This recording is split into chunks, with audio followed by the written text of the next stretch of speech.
Alhamdulillah, seperti biasa kita bersama lagi di sore yang sangat indah di live streaming YouTube channel Abu Ismail Akikah dan juga akun FB Ismail Satrianto Angga Praja. Seperti biasa dengan tema-tema yang menarik tentang kewirausahaan, tentang digital trainer, technopreneur, bagaimana meningkatkan pendapatan keluarga yang terus-menerus untuk kesejahteraan. Terima kasih untuk yang sudah setia menonton kami dan juga semoga bermanfaat ilmunya dan juga bantu terus subscribe, bantu follow, bantu like, bantu komen, bantu share supaya channel kami terus berkembang memberikan ilmu-ilmu yang bermanfaat untuk kita semua. Dan tema kali ini kita akan mengangkat tentang bagaimana berkahnya surat Al-Fatihah untuk kehidupan kita, untuk meningkatkan kesejahteraan dari pendapatan kita yang terus-menerus. Dan seperti biasa kita bersama Bapak Ismail Satrianto Angga Praja.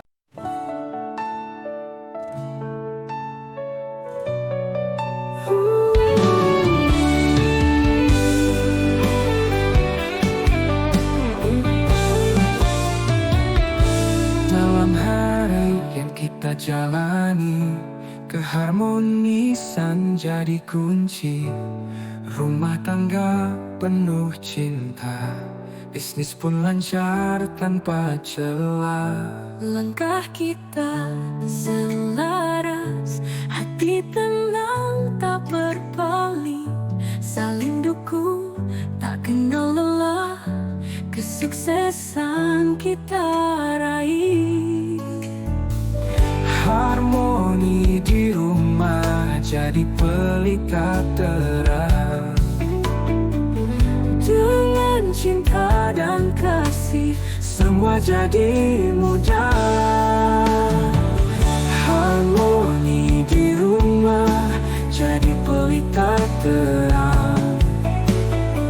Dengan cinta dan kasih semua jadi mudah. Senandung pagi bersama, mimpi indah jadi nyata. Dengan tangan bergandengan, semua rencana jadi kenyataan. Cinta kita bagai angin membawa perahu melaju. Tak ada rintangan yang berarti selama kita bersatu.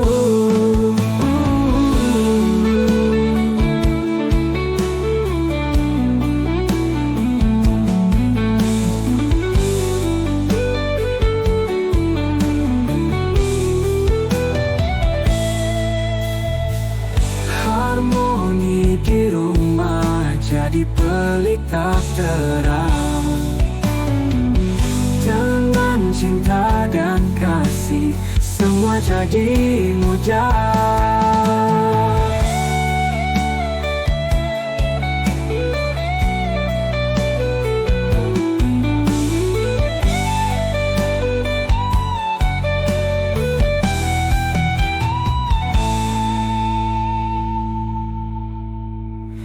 Harmoni di rumah jadi pelita terang.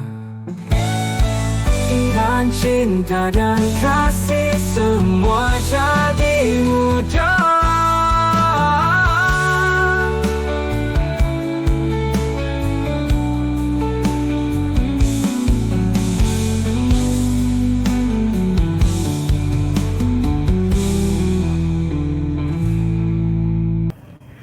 Alhamdulillahirobbilalamin, bisa bersama Ismail Satrianto Angga Praja.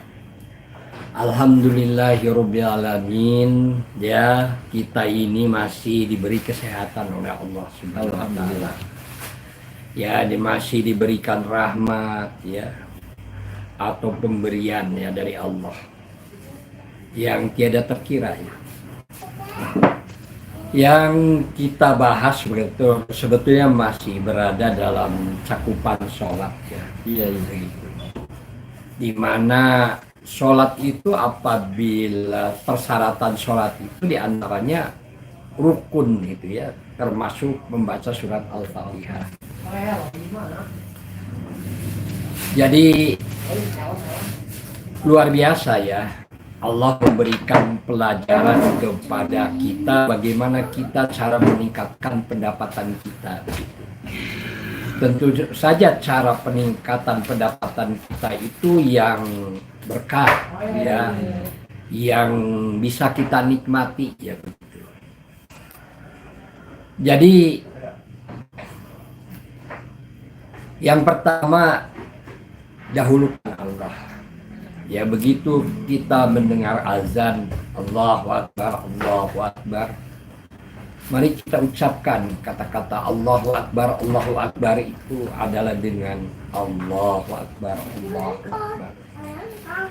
Begitu juga di dalam sholat, pertama kita dimulai dengan ucapan Allahu Akbar, maka diikuti lagi oleh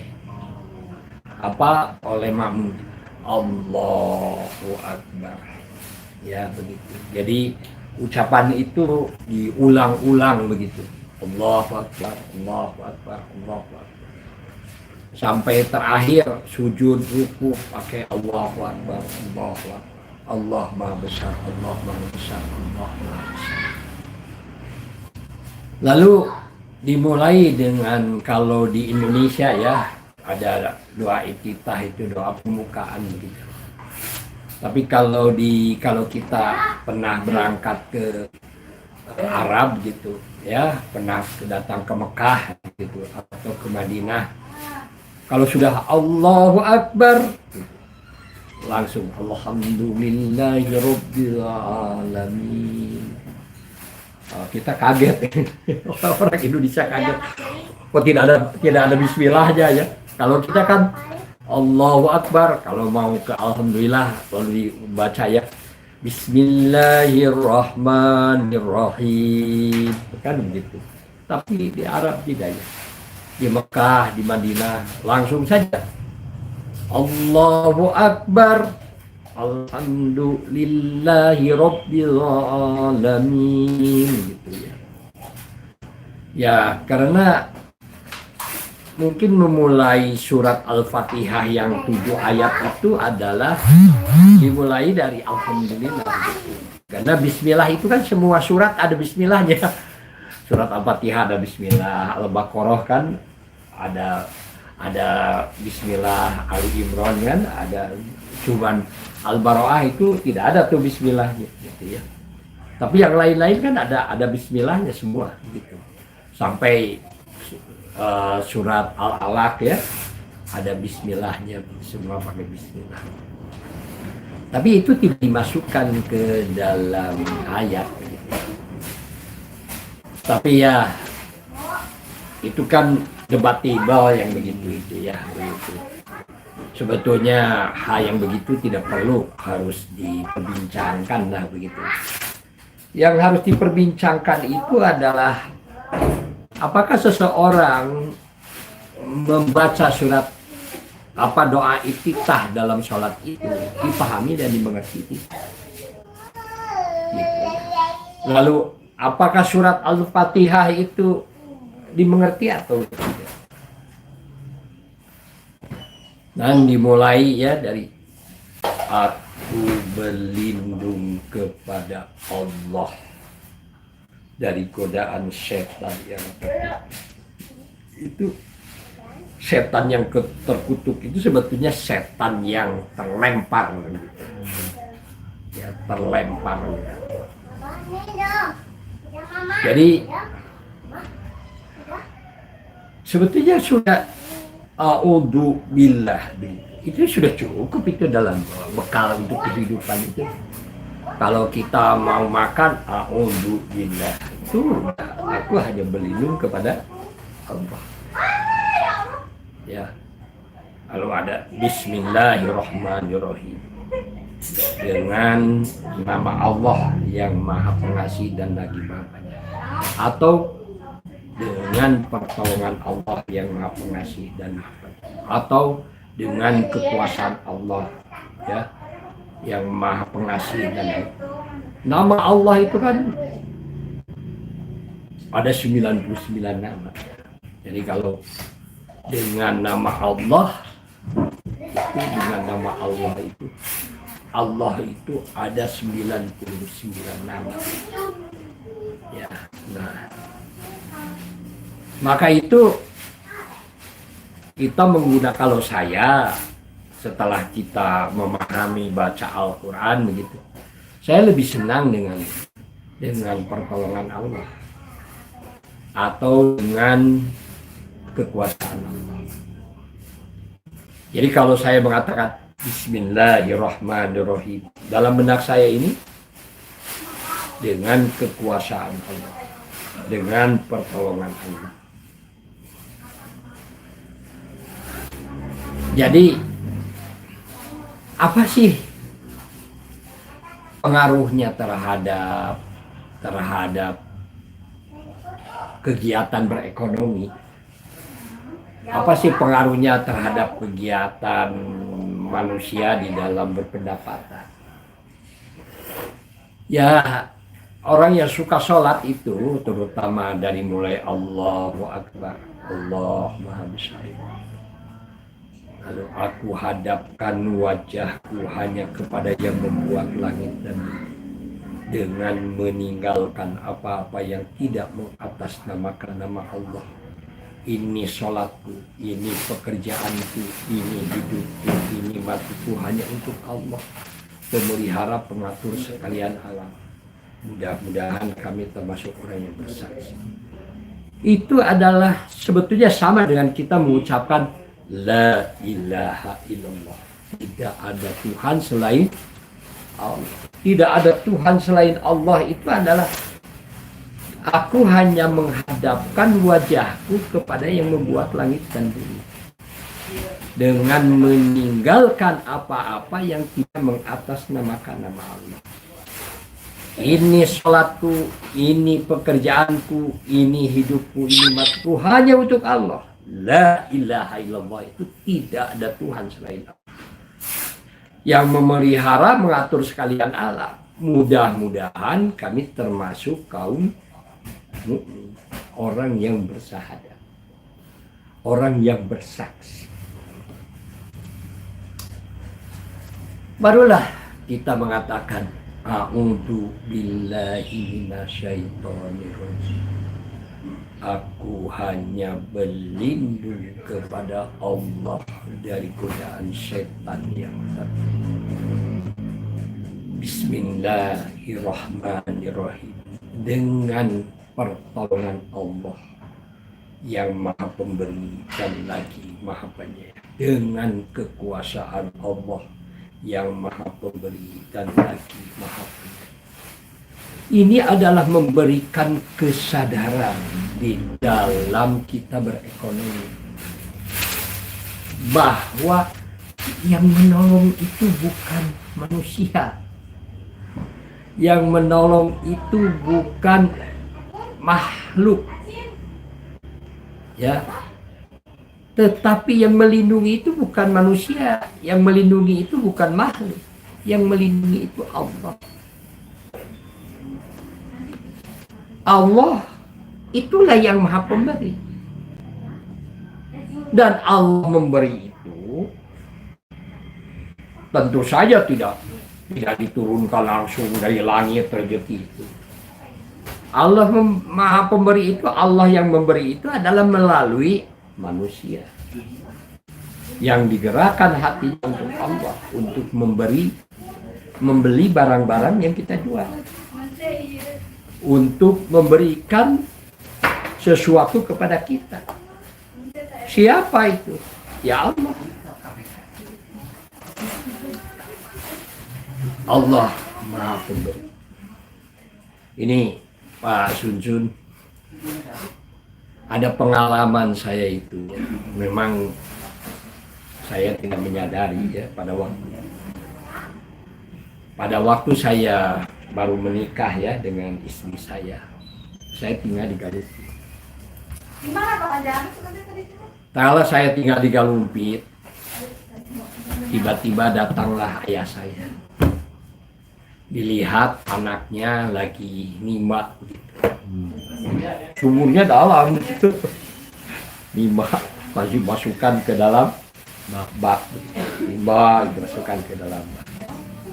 Lalu ayah saya melihat, ya Raden Sulaiman melihat anaknya lagi menimba. Ya bagaimanapun orang tua tidak tega melihat anaknya tidak lebih mudah kehidupannya, baru di dalam air ya gitu. Maka ayah saya itu sebentar tuh, dia tidak mau merepotkan anaknya, ngobrol sebentar, lalu pergi lagi. Setelah pergi, gitu, besoknya ada orang ya petugas itu yang membawa mesin ini, mesin apa? Jepam. Ya mesin Jepam lah, mesin itu mesin yang untuk menyedot air. Assalamualaikum, waalaikumsalam. Lalu saya disuruh oleh Pak Eman untuk memasang jet pump ini di sini. Itu jet pump dari siapa itu? Dari Pak Eman. Saya sebetulnya tidak sadar ya pada waktu itu. Kata saya, pulang lagi aja. Kan saya tidak meminta apa-apa ke orang tua saya, terutama ke bapak gitu. Pak, bawa lagi aja kan. Ya. Lalu orang itu kebingungan. Ini bagaimana ini? Kok saya disuruh pulang lagi, padahal saya disuruh untuk memasang jet. Lalu si pegawai itu datang ke ini, ke orang tua saya. Sudah dipasang belum? Belum ini Pak, katanya jet pumpnya. Kenapa tidak dipasang? Oleh Pak Ismail katanya disuruh balik lagi. Memangnya kamu ngomong apa? Dia ngomong bahwa jet pump itu dari Pak Eman. Ah, salah kamu ngomongnya kalau ke Ismail. Jadi harus bagaimana? Balik lagi katanya ke sana. Bilangin, ini jet pump dari Allah melalui Pak Eman. Si pegawai itu datang lagi. Saya sebetulnya tidak sadar ya. Apa sebetulnya saya ucapkan waktu itu ya? Karena saya baru sadar setelah orang tua saya meninggal dunia. Lalu ada yang menceritakan. Lalu pada waktu itu si pegawai itu datang lagi ke rumah saya itu yang di Galuh. Jadi Pak, saya mau masang jet pump. Jet pump dari mana? Dari Allah melalui Pak Eman itu dipasang gitu. Oh, dari Allah ya, kata saya. Boleh dipasang. Lalu dia memasang. Orang tua saya sudah lama meninggal ya. Saya sudah memiliki beberapa anak. Pada suatu hari saya ketemu ya sama mantan ketua PDM Kabupaten Garut ya, namanya Pak Halim Basar. Pada waktu saya ada kegiatan musda di Kadungora, di Leles itu, Kadungora ya. Kalau PDM itu apa? PDM itu pimpinan daerah Muhammadiyah. Jadi pimpinan daerah Muhammadiyah. Ketuanya itu dulu pada waktu zaman orang tua saya masih ada itu Pak Halim Basar. Pada waktu itu lagi kegiatan pemilihan pimpinan daerah Muhammadiyah Kabupaten Garut. Oh, lagi pada ngariung gitu ya segala. Begitu datang saya ke sana. Nah, ini si Ismail kata jadi. Kita ceritakan ya ini ngomongnya ini. Yang lain coba dengarkan. Lalu dulu pada waktu orang tuanya masih ada, orang tuanya itu adalah melaporkan kelakuan Ismail itu kepada saya. Karena saya kebetulan ketua pimpinan daerah Muhammadiyah dan Ismail itu kan aktif di pimpinan daerah Muhammadiyah ya. Begitu sebagai sekretaris pendidikan kader Muhammadiyah pada waktu itu di pimpinan daerah Muhammadiyah. Nah ini katanya kelakuan dari Ismail tuh. Memangnya ada yang aneh Pak? Ya ada katanya. Lalu dia bercerita yang tadi itu tak kala dia datang orang tuanya mau masang jepan di rumahnya digalumpir gitu.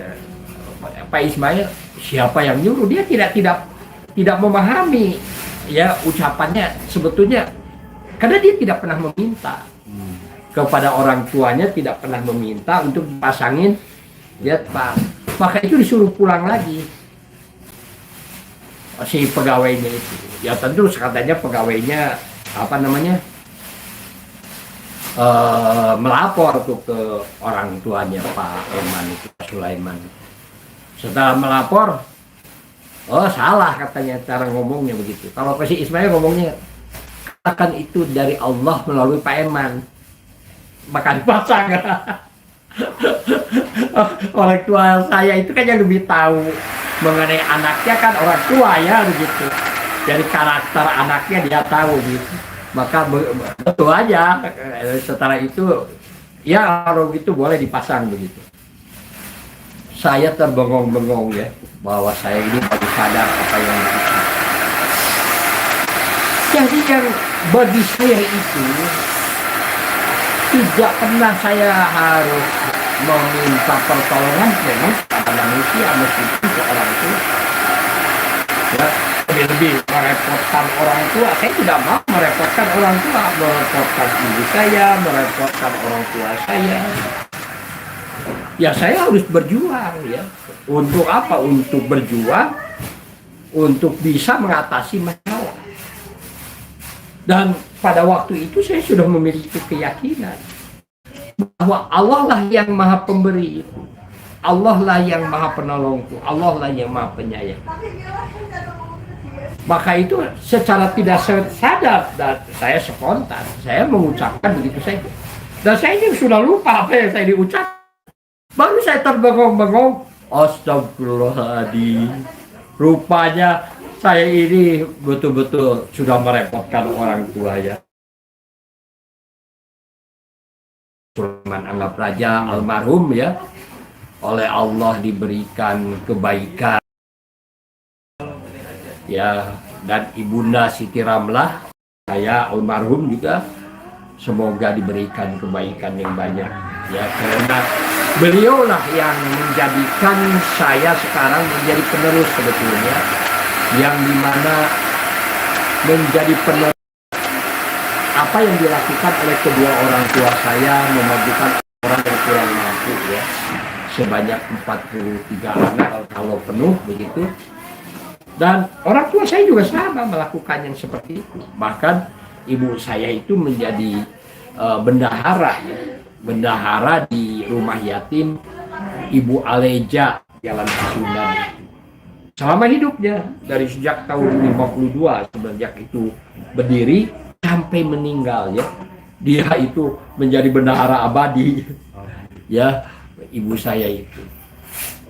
Jadi tanpa kebaikan yang diberikan oleh beliau begitu kepada saya, membangun karakter ya, karakter di mana orang menjadi lebih dekat kepada Allah Subhanahu wa taala begitu, yang maha pemberi dan lagi maha penyayang, ya tidak mungkin lah ya. Maka itu mudah-mudahan Allah menambahkan kebaikan kepada Ayahanda Sulaiman Anggap Raja dan Ibunda Siti Ramlah, kebaikan yang banyak dan berlipat-lipat, dan mudah-mudahan diampuni segala dosa-dosa.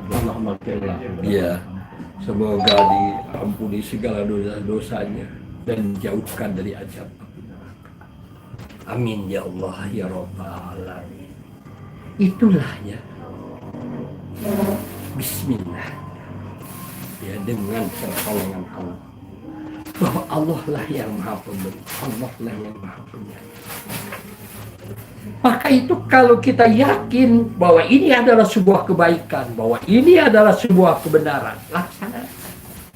Jangan ragu, jangan bimbang, karena Allah lah yang akan memberikan jalan.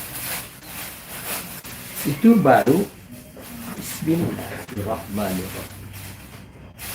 Bahwa Allah lah yang maha kuasa, Allah lah yang maha perkasa, Allah lah yang maha penolong, yang maha pemberi dan lagi maha penyayang. Lalu mulailah kita mengucapkan ayat yang pertama ya. Tapi ada juga yang mengatakan bahwa ini ayat yang kedua. Tergantung lah. Tapi secara substansi itu adalah isinya. Apa yang diwajibkan Allah kepada kita ini? Yang diwajibkan Allah kepada kita yang pertama-tama bagi setiap orang yang mengaku Muslim adalah mengucapkan rasa syukur kepada Allah. Allah yang maha pemberi, Allah yang maha penyayang, Allah yang memberi umur, Allah yang memberikan rezeki kepada kita, Allah yang memberikan petunjuk, Allah maha segala-galanya. Maka wajar ya apabila kalau kita ini merasakan ya kita segala diamu ya Allah, seru sekali alam. Jadi segala puji bagimu ya Allah, seru sekalian alam itu sama dengan terima kasih ya Allah. Segala puji bagimu ya Allah. Ya. Seru sekalian Allah. Karena Allah lah yang memberikan segala sesuatu kepada kita. Maka Allah sudah memberikan janji kepada kita. Siapa-siapa yang bersyukur kepadaku, maka Allah akan menambahkan nikmat. Ya, yang dimana nikmat itu dari tempat yang tidak dikira-kira. Allah lah yang akan menambahkan nikmat itu. Tetapi siapa-siapa orang yang kurang bisa bersyukur, dia sudah diberikan istri, istrinya tidak dipelihara dengan benar, tidak diberi nafkah dengan benar. Dia sudah diberikan anak, anaknya tidak diberi nafkah dengan benar, anaknya tidak dipelihara dengan benar. Dia sudah diberikan rumah, rumahnya tidak dimaksimalkan untuk kebaikan mencari nafkah istri dan anak. Rumahnya tidak pernah dimaksimalkan halamannya itu untuk tanaman-tanaman yang bisa ditanam di sana yang memberikan nilai lebih kepada keluarga, ya kepada istri dan anak. Ya kolamnya tidak pernah dimaksimalkan, dipelihara dengan baik dan benar. Ya apa yang dia miliki oleh Allah berikan kepada dirinya, kalau pernah disyukuri, maka ini akan menjadikan beban bagi seseorang. Tetapi kalau kita mensyukuri, kita memiliki istri, istrinya diterima apa adanya, ya tidak ada manusia yang sempurna. Terimalah ketidaksempurnaan istri. Karena kita menikah itu adalah bukan dengan Aisyah. Kita menikah itu adalah dengan istri dengan latar belakang yang berbeda dengan kita. Latar belakang yang memiliki latar belakang yang berbeda dengan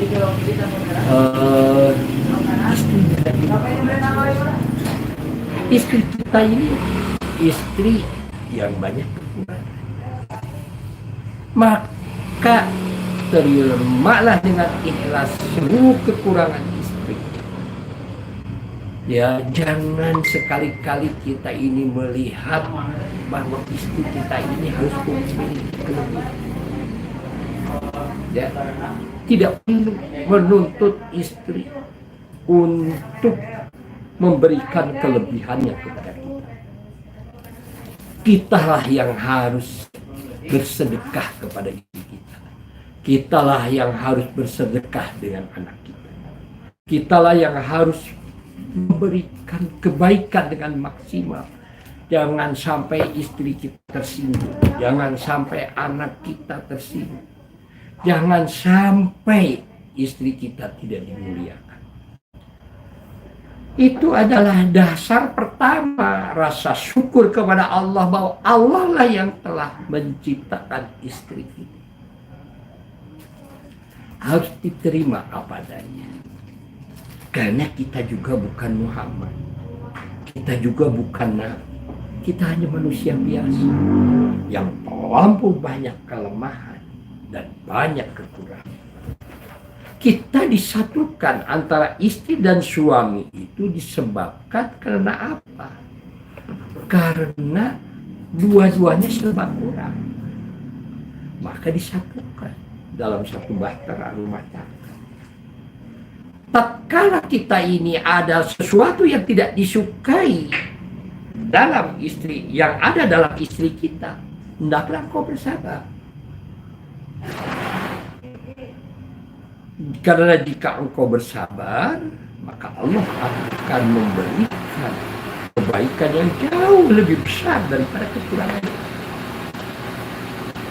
Jadi, terimalah apa adanya anak kita, kekurangan anak kita.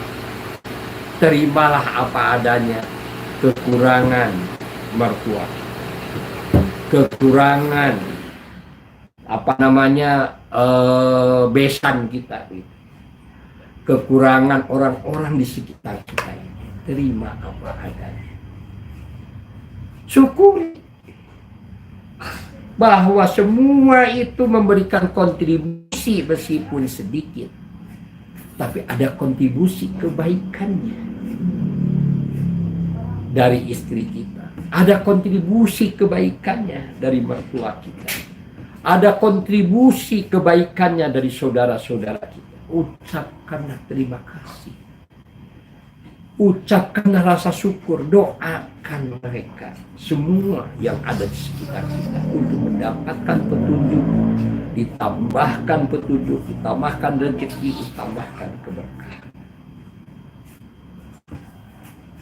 Karena pada waktu Rasulullah SAW hijrah itu pertama bukan ke Madinah, tapi ke negeri Taif. Begitu datang Rasulullah ke negeri Taif, di sana ada provokator yang memberikan provokator, dilempari Rasulullah itu. Dan pada waktu dilempari oleh yang lain itu, dilindungi pada waktu itu oleh pendeta Nasrani. Ya, dilindungi oleh pendeta Nasrani. Lalu pendeta Nasrani itu meminta kepada Rasulullah, engkau adalah seorang nabi. Doa kamu itu, doa Nabi Muhammad itu, semuanya akan dikabulkan oleh Allah apabila meminta. Ya, kalaulah Gunung Taif itu harus dibalikan, itu umat itu, penduduk negeri itu harus dikubur begitu, Allah akan mendengar, Allah akan mengabulkan. Tapi apa kata Rasulullah SAW? Ya Allah, ya Rabbi, ampuni mereka atas ketidaktahuan mereka. Janganlah engkau hukum mereka karena mereka tidak memahami dan tidak mengerti apa ajaran Allah. Itu setingkat Nabi. Kita juga sebetulnya sama. Kita harus dengan ikhlas, ya, memberikan maaf kepada istri kita, memberikan maaf kepada saudara-saudara kita, memberi maaf kepada anak kita, memberi maaf kepada semua orang yang ada di sekitar kita. Karena kewajiban kita ini adalah hanya menyampaikan, supaya mereka bisa berbuat baik. Kalau mereka tidak mau, ya bersabar saja. Mintalah kau pertolongan dengan sabar. Artinya sabar itu berjuanglah terus, tiada henti. Jangan menyimpan kebencian. Jangan menyimpan sesuatu yang dimana istri kita bisa tersinggung, mertua kita tidak bisa tersinggung, anak kita bisa tersinggung, atau yang lain.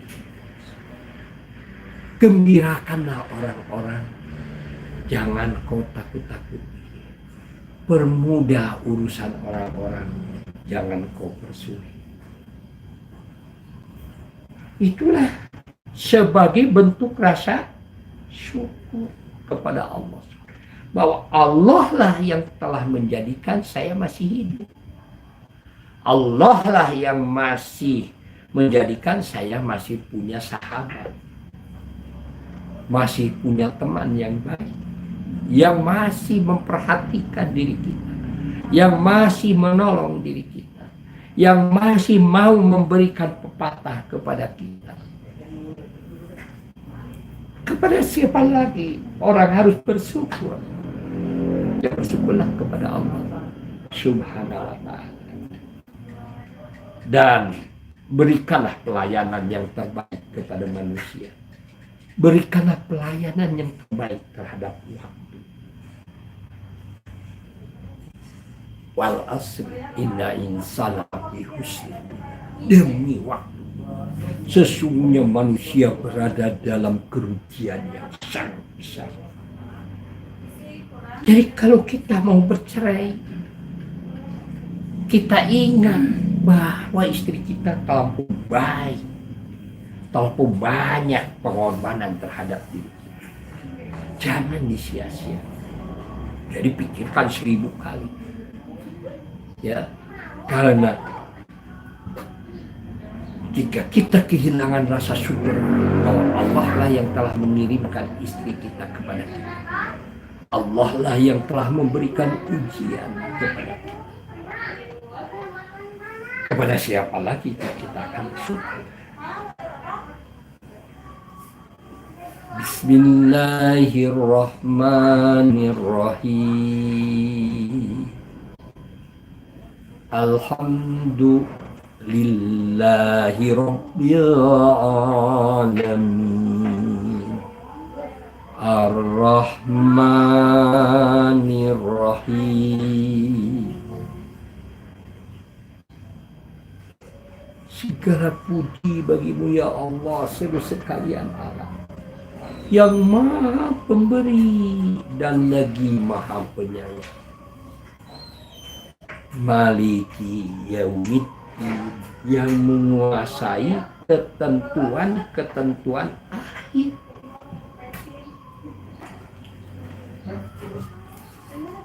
Ketentuan akhir itu adalah bukan apa yang belum terjadi. Yang belum terjadi itu adalah belum jadi ketentuan akhir. Sedetik, semenit bisa berubah menjadi sebuah kebaikan, keberkahan, rahmat selama Allah berkehendak. Tapi yang sudah lalu itu adalah takdir yang tidak bisa dirubah. Ketetapan dari Tuhan mengenai qada dan qadar, baiknya dan buruknya sudah diberitahu kepada kita. Maka terimalah dengan ikhlas dan jadikan sebuah pelajaran untuk menghadapi hidup kepada masa yang akan datang. Karena kalau tidak seperti ini, energi kita habis. Bukannya untuk keuntungan. tetapi energi kita habis dipakai memikirkan sesuatu yang tidak ada manfaatnya dan tidak ada gunanya. Habis. Maliki Yaumiddin. Allah yang merajai, Allah yang menguasai ketentuan-ketentuan. Artinya apa? Ketentuan akhir masa depan kita yang belum diberitahu kepada kita. Harus diminta kepada Allah. Dengan apa? Dengan memperjuangkannya, dengan berusaha, ya, dengan the power is the focus. Kekuatan itu ada pada fokus. Kalau kita mau sukses, kita mau berhasil, abaikan sesuatu yang tidak ada manfaatnya, abaikan sesuatu yang tidak ada gunanya, abaikan sesuatu yang seandainya itu kita kerjakan bisa membawa kerugian yang banyak bagi keluarga. Maka segala sesuatu yang membuat terjadi perceraian, segala sesuatu yang membuat putusnya silaturahmi, bahwa segala sesuatu yang membuat orang menjadi tidak dipercaya untuk maju ke depan. Bagaimana orang bisa dipercaya oleh orang lain? Oleh istrinya sendiri sudah tidak dipercaya, oleh anaknya sendiri sudah tidak dipercaya. Bagaimana dia mau dipercaya oleh orang lain? Tentu kalau dia pun mempercaya hanya sebentar, dia akan mempercayainya, nggak akan kuat, nggak akan abadi. Kepercayaan orang lain itu semu, ibaratkan debu di atas batu, datang angin sedikit sudah hilang. Tetapi perjuangan kita menjadi orang yang dipercaya, perjuangan kita untuk menyambungkan tali silaturahmi, perjuangan kita untuk tetap kita teguh maju ke depan untuk membangun ekonomi keluarga dan mengabaikan segala sesuatu yang tidak ada manfaatnya, yang tidak ada gunanya, yang merugikan hidup kita, yang bisa mencerai-beraikan keluarga kita. Kita harus punya proteksi. Di sini letaknya menimbang-nimbang antara hak dan batil, menimbang-nimbang antara pahala dan dosa, menimbang-nimbang antara sesuatu yang harus kita kerjakan dan sesuatu yang tidak perlu dikerjakan. Kenapa? Karena jika sesuatu itu dikerjakan akan mencerai-beraikan keluarga kita, akan menjadikan istri kita tidak percaya, akan menjadikan orang lain tidak percaya, maka keberkahan dalam bisnis akan hilang.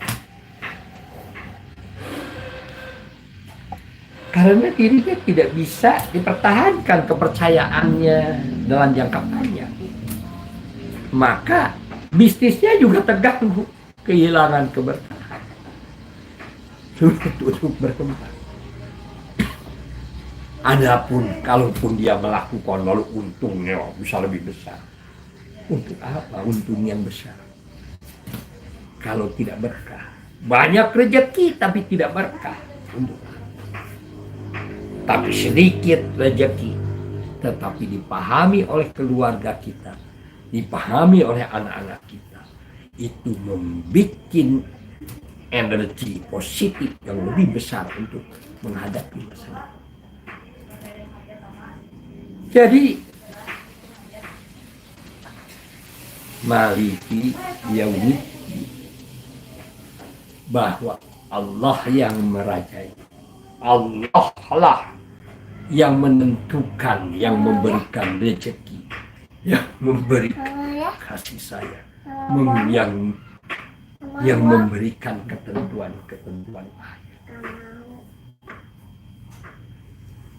Maka kalau orang sudah bersyukur kepada Allah, ini kan ayat pertama itu dari Alhamdulillahirabbil alamin arrahmanirrahim maliki yaumiddin. Ini ucapan rasa syukur kepada Allah.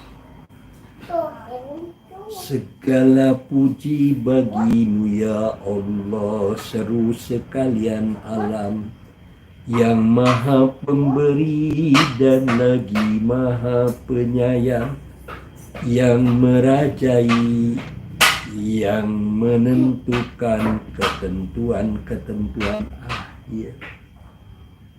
Ikhlas kita menerima apa adanya ketentuan akhir. Tidak perlu lagi kita memperlihatkan keburukan, membuka aib kepada orang lain.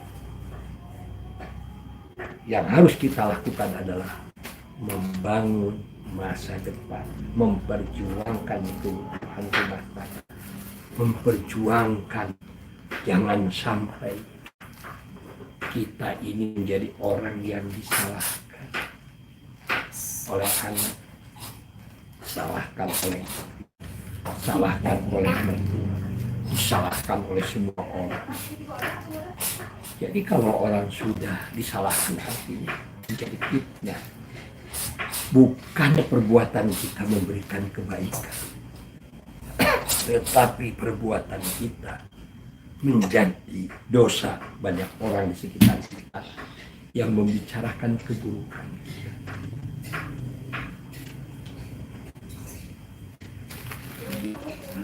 Lalu iyyaka na'budu wa iyyaka nasta'in. Hanya kepadamu lah kami mengabdi.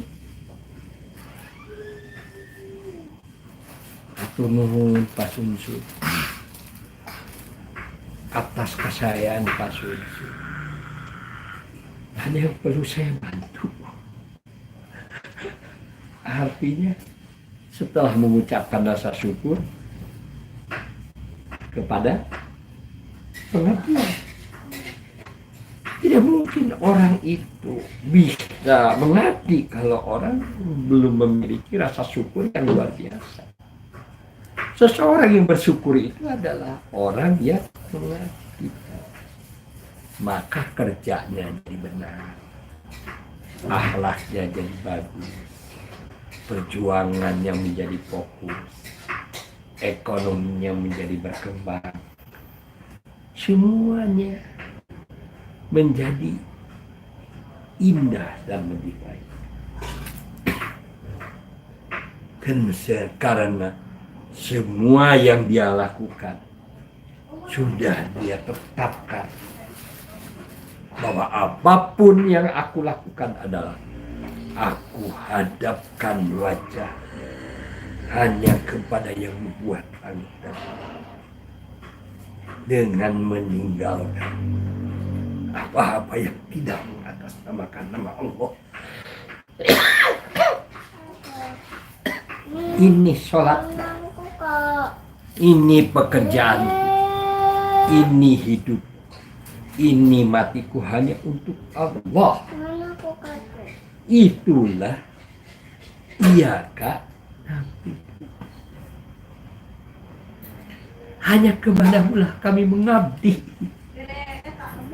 Hanya kepadamulah kami taat dan patuh. Dan saya sudah mengikrarkan bahwa seluruh pekerjaan saya yang tidak mengatasnamakan nama Allah akan saya tinggalkan. Jika kita menyisir tidak mengatasnamakan nama Allah, itu akan saya tinggalkan. Jika kita berpakaian tidak mengatasnamakan nama Allah, itu akan saya tinggalkan. Jika kita bersepatu tidak mengatasnamakan nama Allah, itu akan saya tinggalkan. Jika saya mengerjakan sesuatu Lalu sesuatu itu tidak ada relevansinya dengan pengabdian kepada Allah, tapi pengabdian kepada anak, pengabdian kepada istri, pengabdian kepada mertua, pengabdian ke ini. Itu semua niatnya salah. Karena akan tersesat kita ini kalau kita mengabdi pada anak, kalau kita mengabdi pada istri, kalau kita mengabdi kepada mertua. Kita ini mengabdi kepada Allah. Kepada anak berbuat baik karena perintah Allah. Saya ini adalah berbuat baik kepada istri saya itu karena itu perintah Allah. Saya berbuat baik kepada mertua saya karena itu perintah Allah. Apapun yang saya lakukan, kebaikan yang saya lakukan ke semua orang, karena semata-mata bukan mengharap imbalan dari istri kita, bukan karena mengharap imbalan dari anak kita, bukan karena mengharap imbalan dari tua kita, bukan karena mengharap imbalan dari tetangga kita, tetapi kita hanya mengharap imbalan dari Allah. Kalau Allah sudah ridho, kalau Allah sudah senang, tidak diminta juga datang sendiri. Seperti istri kita yang kita lakukan dengan baik karena atas niat karena Allah, dan kita tidak mengharap bahwa istri kita harus membayar kebaikan kepada saya. Justru pengabdian istri kita melebihi kapasitas daripada yang saya harapkan. Kenapa? Karena saya berusaha untuk tidak menyinggung istri, berusaha untuk memuliakan istri, berusaha untuk memperjuangkan istri, berusaha untuk memajukan istri dan sebagainya. Maka istri kita memberikan sesuatu kepada kita yang jauh lebih baik daripada apa yang saya pilih. Itulah ridho. Allah memberikan pelajaran bahwa ridho Allah itu seperti itu. Maka itu apabila kita ini mengabdi kepada Allah, berbuat baik saja. Bekerjalah kamu, niscaya Allah serta Rasulnya, serta orang-orang yang beriman, orang-orang mukmin akan melihat apa yang kamu kerjakan. Tidak perlu kita. Itulah perkembangan bisnis kita akan berkembang dengan cahaya yang luar biasa. Biasa-biasa saja, kita ini tidak pernah adem-adem saja. Padahal begitu banyaknya di rumah saya ini sesuatu yang menjengkelkan, sesuatu yang tidak sesuai dengan diri kita dan sebagainya. Tetapi kita menerima apa adanya. Karena saya menerima orang bukan menerima kelebihan mereka, tapi saya menerima apa adanya mereka selama mereka mau berubah ke arah yang lebih baik. Boleh bersama dengan saya. Tapi kalau mereka sudah tidak mau bersama dengan saya, menempuh kebaikan bersama, tidak apa-apa. Ya, tidak apa-apa. Karena tidak semua orang yang diberi kebaikan akan mengatakan bahwa Anda ini baik. Orang sudah diberi kebaikan oleh kita begitu banyaknya oleh kita ini. Orang bahkan menyalahkan saya. Ya. Padahal saya ini kan membantu orang itu, membantu sekitarnya. Kenapa menyalahkan saya? Padahal saya membantu dengan ikhlas dan saya tidak mengharapkan imbalan apapun dari orang-orang yang saya bantu. Tapi tidak begitu. Yang dibantu oleh saya itu, yang diperjuangkan oleh saya, mencuri, mengambil uang saya, mengambil HP saya, mengambil handphone saya. Jadi bagaimana tuh Pak Ismail? Ya sudah. Berbuat terus saja, berbuat baik. Selama kita ini memperjuangkan bahwa tidak ada satu orang pun yang bisa mengubah manusia selain Allah.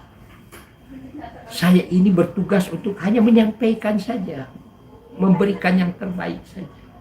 Adapun dia mau berbuat baik atau tidak, ya itu terserah dia.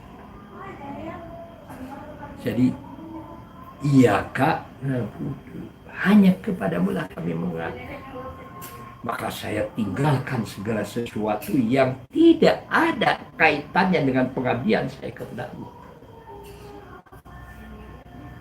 Wa iya kak, nasta'in, hanya kepadamu kami mohon pertolongan.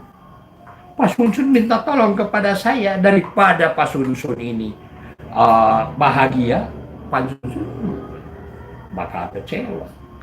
Salah, minta tolong dia ke Pak Ismail. Pak Ismail itu makhluk yang tidak sempurna untuk menolong seseorang. Hanya sekedarnya saja. Menolong itu, yang maha penolong itu hanya Allah. Maka usaha kita menjadi berkembang. Karena kita memahami dan mengerti apa yang sebetulnya kita perjuangkan di dunia ini. Jadi surat Al-Fatihah ini luar biasa. Ihdinas siratal mustaqim. Tunjuki kami ke jalan yang lurus. Jalan yang lurus itu yang mana? Jalan yang lurus itu tentu kita harus terlihat dengan mata, terdengar oleh telinga, dan ditetapkan dengan hati bahwa sesuatu itu memang benar. Artinya apa? Jalan yang lurus itu adalah jalan yang kita yakini bahwa berdasarkan ilmu yang saya miliki, berdasarkan teori-teori yang saya pelajari, berdasarkan teknologi yang saya latih, bahwa jika saya mengerjakan ini, maka ini akan berada pada jalur yang benar. Jadi jalan yang lurus itu seperti jalan tol gitu, yang tidak ada hambatan. Seperti jalan kereta api gitu ya, yang tidak ada hambatan. Jadi tunjukilah kami ke jalan yang lurus. Artinya apa? Takdir masa depan kita belum diketahui. Takdir masa hari ini ke belakang saya sudah tahu. Sudah ditetapkan oleh Allah bahwa takdir kita ini banyak baiknya atau banyak buruknya, kita sudah tahu. Tapi takdir ke depan tidak boleh mengatakan terserah Allah saja.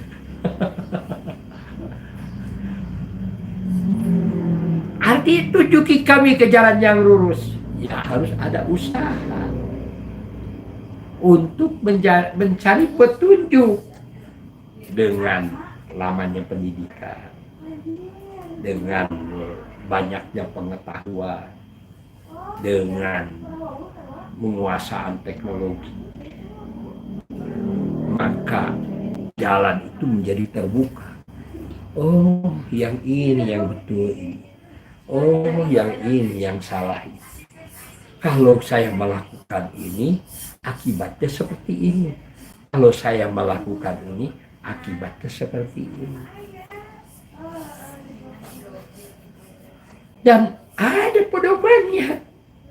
Pedoman misalnya Al-Quran. Dari surat Al-Fatihah sampai terakhir.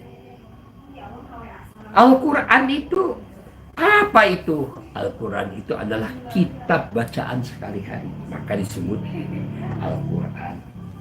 Bacaan sehari-hari.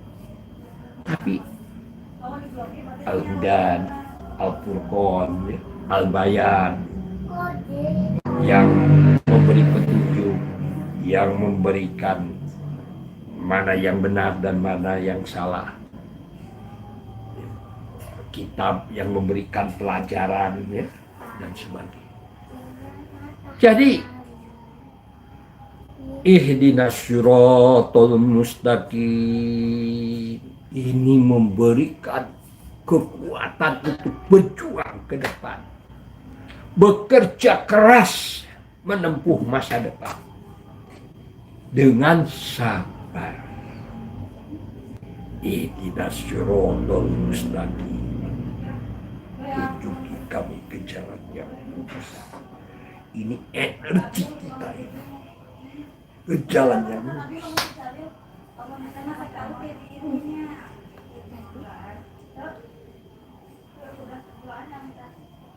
Yaitu jalan daripada orang-orang yang telah Allah beri nikmat. Jalan daripada orang-orang yang Allah telah beri nikmat itu ada orang-orang sukses yang telah menciptakan buku yang begitu banyak. Itu harus dipelajari. Itu jalan kesuksesan yang Allah beri nikmat. Tidak semata-mata orang membuat buku kalau seandainya dia tidak sukses. Jadi yang Allah telah beri nikmat itu ya harus dibaca surat Al-Fatihah sampai yang terakhir. Karena kalau kita membaca surat Al-Fatihah sampai surat An-Nas yang terakhir dibaca, pada awal mula kita membaca itu ya cepat. Ya coba aja baca terjemahannya saja. Kalau bahasa Arabnya kita kan nggak paham dan tidak mengerti isinya. Setua kita ini ya sudah baca terjemahannya saja. Ya, baca terjemahannya dari awal sampai akhir.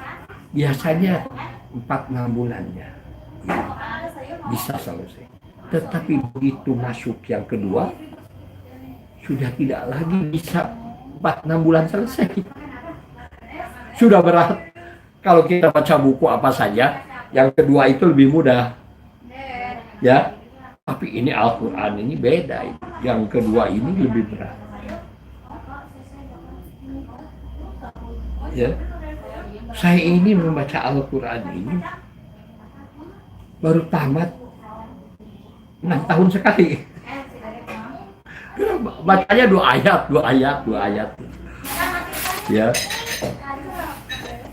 Kalau yang di rumah biasanya disuruh yang pertama itu disuruh baca Quran sampai tamat.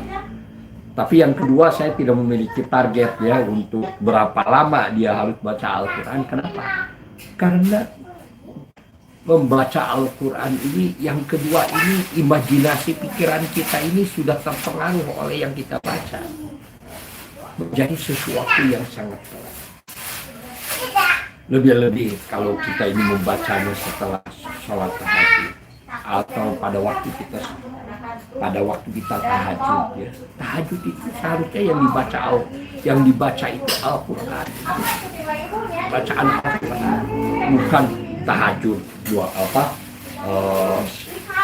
rakaat lalu baca Al-Quran, tetapi seharusnya pada waktu dia itu sholat tahajud masuk ke bacaan surat, itu bacaan surat itulah yang dibaca. Maka itu sekarang banyak gitu ya, pakai di depan itu pakai Quran besar gitu. Itu bagi orang-orang yang senang tahajud kan enak sekali itu membaca Quran. Lebih-lebih dengan artinya ya, agak berat juga, lama juga itu. Ya. Begitu. Jadi bukan berlomba-lomba 8 rakaat itu tambah 3 rakaat jadi 11 itu. Ini cepat selesai. Ya, yang penting kita ini tahu apa yang diucapkan, tahu apa yang dikatakan. Kalau seandainya kita sudah membaca Al-Quran begitu, ternyata ada ayat yang berkesan yang akan dijadikan pedoman ya oleh kita ini, maka hafalkan di luar kepala. Setelah itu gunakan waktu sholat itu bacaan yang dihafalkan dengan artinya kita hafal sehingga terjiwai, maka akan terbangunlah akhlak. Karena kita membacanya sesuatu itu, wah ini berkesan nih Al-Quran. Untuk apa kita ini dihafal di luar kepala? Untuk apa kita ini supaya bacaannya itu dihafal juga? Untuk keperluan sholat. Nah, setelah itu keperluan sholat itu, untuk keperluan apa lagi? Setelah kita ini membaca Al-Quran, terhayati tiap hari lalu dikerjakan seharian untuk disampaikan kepada orang lain. Nah, dengan disampaikan kepada orang lain itu, ini kita sudah mengerjakan. Hei orang-orang yang beriman, mengapa kamu mengatakan sesuatu yang tidak pernah engkau kerjakan? Amat besar kebencian di sisi Allah. Kamu berkata-kata, tetapi kamu sendiri tidak pernah mengerjakan.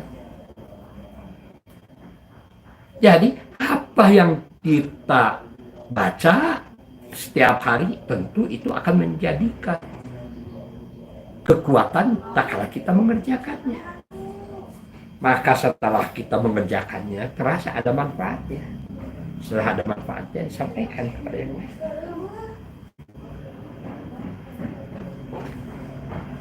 Ihdinas siratal mustaqim. Siratal ladzina an'amta 'alaihim. Jadi membaca buku-buku yang telah Allah beri nikmat. Al-Quran ditamatkan. Buku-buku yang lain juga mengenai buku. Kalau kita belajar ekonomi, kita belajar ekonomi, fokus di ekonomi. Kalau kita belajar hukum, kita fokus di hukum. Maka Allah akan memberikan, mengikuti jejak-jejak gajah ketemu gajah, mengikuti jejak-jejak harimau ketemu harimau, mengikuti jejak-jejak yang telah Allah beri nikmat dalam bidangnya, maka kita pun akan beri nikmat sesuai dengan yang kita ikuti.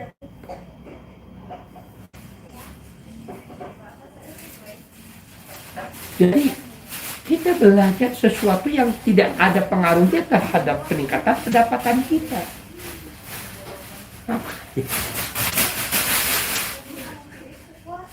Kita ini mengerjakan sesuatu yang dimana sesuatu itu ada relevansinya dengan yang telah Allah beri nikmat. Artinya ada penambahan dalam kehidupan kita, bahwa kita lebih maju, kita lebih berkembang, kita lebih bukan jalan daripada orang-orang yang Allah murkai. Yang Allah murkai itu apa?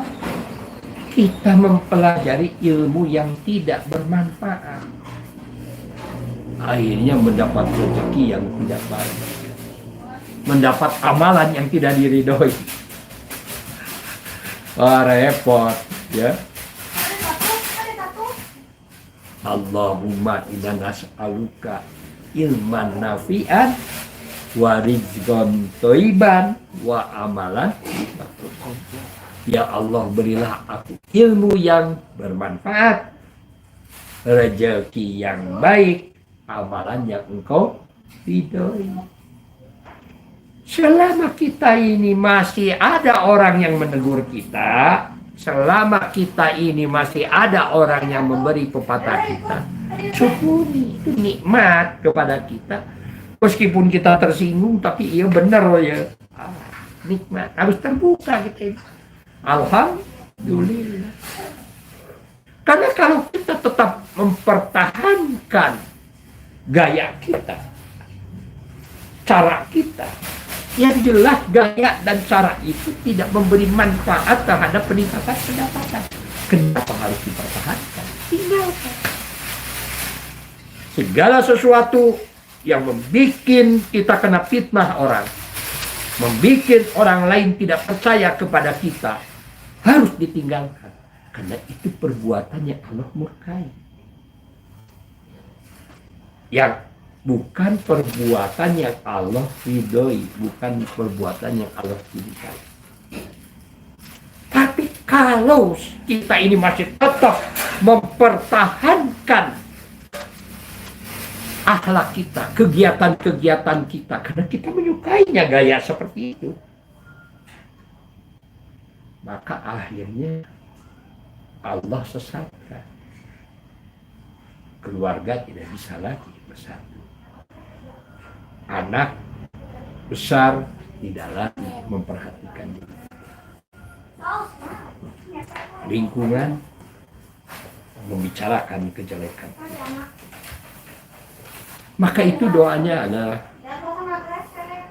Rabbi habli hukma wa alhiqni bisyolihin waj'al li lisana sidqi fil akhirin waj'alni min warasatil jannatin nar. Ya Allah, berilah aku ilmu yang Ya Allah, berilah aku ilmu dan masukkan aku ke dalam golongan orang-orang yang berbuat kebaikan. Artinya orang-orang yang oleh Allah tidak menjadi fitnah bagi manusia, tapi yang Allah ridhoi. Ya Allah, berilah aku ilmu. Bukan ya Allah, berilah aku harta.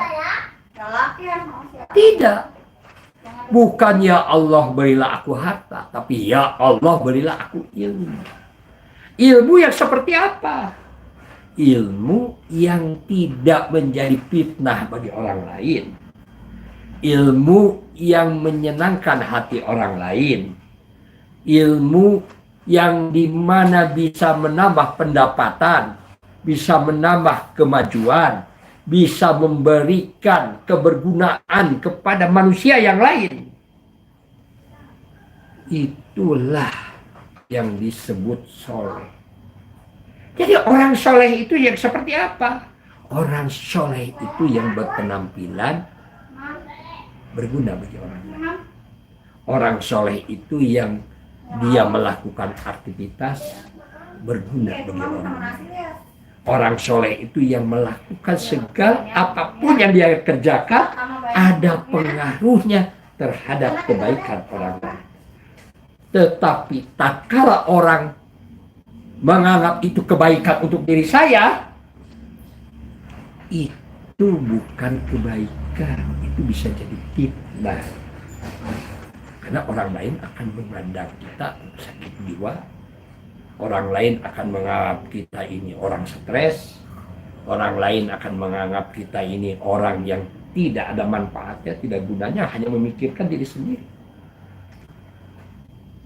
Yang harus kita pikirkan adalah bahagiakan orang lain. Maka kita pun akan bahagia.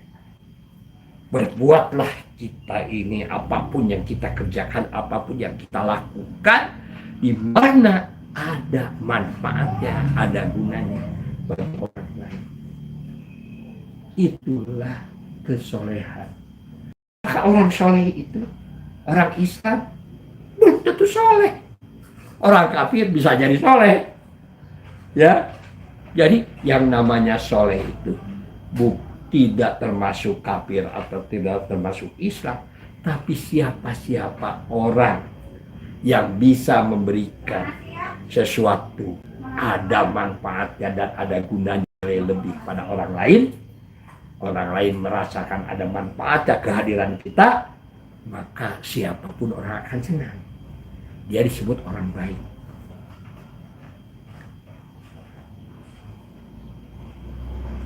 Maka itulah orang-orang, bukan orang-orang yang Allah murkai. Orang-orang yang Allah murkai itu soleh, tidak baik. Itu orang jadi fitnah, tidak ada manfaatnya apapun yang dia lakukan, karena dia tidak menghadapkan wajahnya kepada yang membuat langit dan bumi, dan tidak meninggalkan segala sesuatu yang tidak mengatasnamakan nama Allah. apapun yang dia lakukan, ini sholatku, ini pekerjaanku, ini hidupku, ini matiku, hanya untuk Allah. Itu ada hanya untuk Allah. Itu apapun yang kita lakukan semuanya, bukan orang-orang yang Allah sesatkan. Yang Allah sesatkan itu menjadi orang-orang yang maka itu kafir itu ada dua. Ada kafir yang baik yang tidak boleh dimusuhi. Karena sebetulnya siapa saja orang yang menjalankan agamanya sebaik-baiknya, maka dia akan jadi orang yang soleh. Sama saja dengan orang Islam. Dia menjalankan agama Nasrani atau menjalankan Hindu atau Buddha atau apa saja agamanya, tapi dia menjalankan dengan sebaik-baiknya, maka akhlaknya sama saja dengan kita. Ya, tidak jauh berbeda dengan orang-orang Muslim yang sama saja berbuat. Tapi siapa saja yang tidak menjalankan agamanya, ya dia tidak akan terlihat kesolehannya.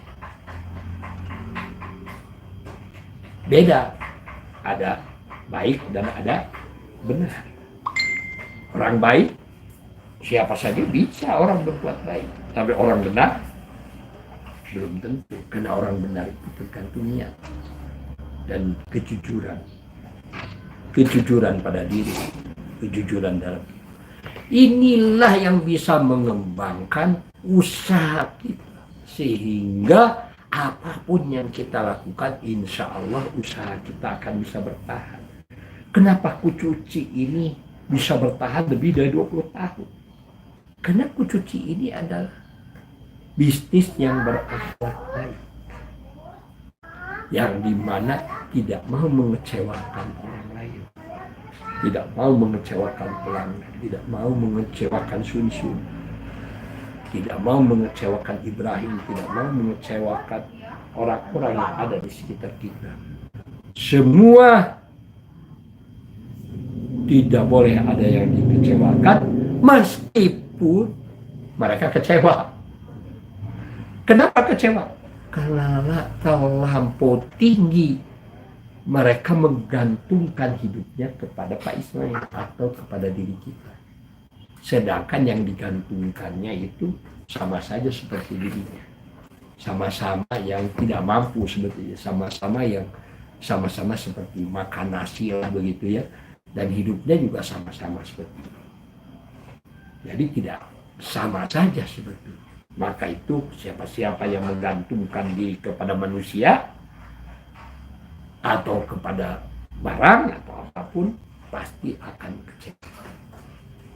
Maka itu mari kita bekerja ikhlas, ikhlas, ikhlas karena Allah. Aku hadapkan wajahku hanya kepada yang membuat langit dan bumi, dengan meninggalkan apa-apa yang tidak mengatasnamakan nama Allah musyrik. Ini sholatku, ini pekerjaanku, ini hidupku, ini matiku hanya untuk Allah, pemelihara pengatur sekalian. Mudah-mudahan kami termasuk orang yang bersaksi, orang mukmin, ya, orang yang beriman. Gitu ya. Iya. Alhamdulillah. Sudah 1 jam 16 menit ya ini. Jadi pembahasan yang cukup lengkap, ini komprehensif sekali untuk berkahnya surat Al-Fatihah dalam setiap Bisnis. sholat ya. Dalam mengembangkan Kita organisasi. baca setiap hari 17 kali di waktu sholat wajib dan juga mungkin di waktu sholat-sholat yang lainnya ya. Dan ini dahsyat sekali, dan juga ini harus terus digali lagi begitu ya Pak, tafsir atau makna atau arti dari surat Al-Fatihah itu masih sangat luas gitu Surat ya. Al-Fatihah itu tidak akan pernah selesai ditafsirkan oleh manusia. Kenapa? Karena surat Al-Fatihah itu isinya adalah satu Al-Quran. Jalan yang lurus itu satu Al-Quran, maka itu harus dibaca semuanya. Tapi begitu orang sudah baca sampai mati, menurut saya tidak akan pernah selesai. Tapi menjadi sumber inspirasi yang terus berkembang bagi setiap orang yang ingin mendapatkan ridhoan dari Allah.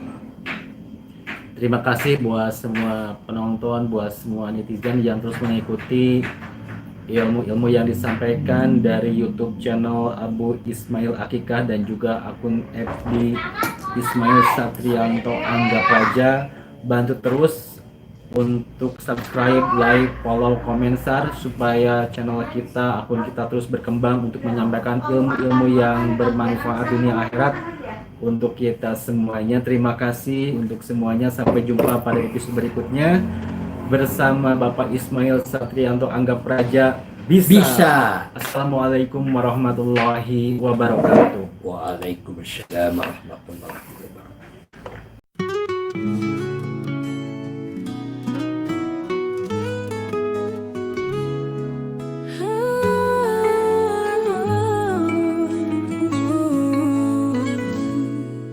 Dalam hari yang kita jalani, keharmonisan jadi kunci. Rumah tangga penuh cinta, bisnis pun lancar tanpa celah. Langkah kita selaras, hati tenang tak berpaling, saling dukung tak kenal lelah. Kesuksesan kita raih, harmoni di rumah jadi pelita terang. Dengan cinta dan kasih, semua jadi mudah. Harmoni di rumah jadi pelita terang. Dengan cinta dan kasih, semua jadi mudah. Sembangun pagi bersama, mimpi indah jadi nyata. Dengan tangan bergandengan, semua rencana jadi kenyataan. Cinta kita bagai angin, membawa perahu melaju. Tak ada rintangan yang berarti selama kita bersatu. Harmoni di rumah jadi pelita terang. Dengan cinta dan kasih, semua jadi mudah. Harmoni di rumah jadi pelita terang. Dengan cinta dan kasih, semua jadi mudah.